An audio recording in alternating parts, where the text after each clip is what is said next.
Imagine this. Two friends graduate at the same time, get similar jobs, earn almost the same salary, and start their lives in the same city. Fast forward 20 years. One is financially free, relaxed, and enjoying life. The other is still stressed, working nonstop, and wondering why money never stayed. What changed? It's not luck. It's not talent. And it's definitely not some secret investment trick. It's habits. Here's something surprising. Even people earning very high incomes still struggle with money. That means income alone is not the answer.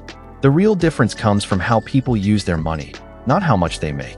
Let's break it down simply. The first mistake most people make is upgrading their life too fast. When income increases, spending increases. Better phone, better car, more eating out, more comfort. It feels like progress, but in reality, nothing changes. You're still stuck in the same cycle, just at a higher level. The problem is, your lifestyle grows faster than your savings. Now compare that to someone who earns more, but keeps their lifestyle under control. They don't rush to upgrade everything. They save the difference. Over time, that small gap becomes a huge advantage. The second mistake is living with constant debt. Monthly payments slowly eat your income.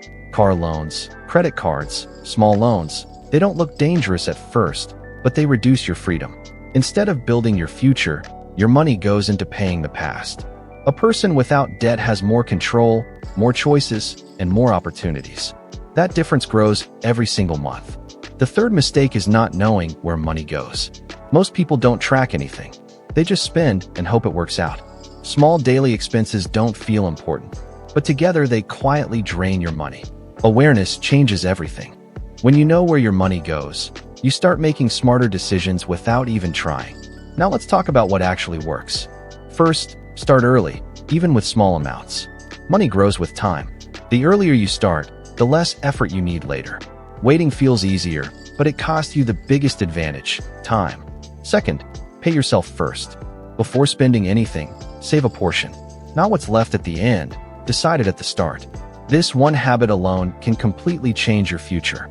Third, focus on things that grow your money. Some things take money from you. Others give money back over time. The goal is simple, slowly move toward things that grow. You don't need to be perfect. You just need to be consistent.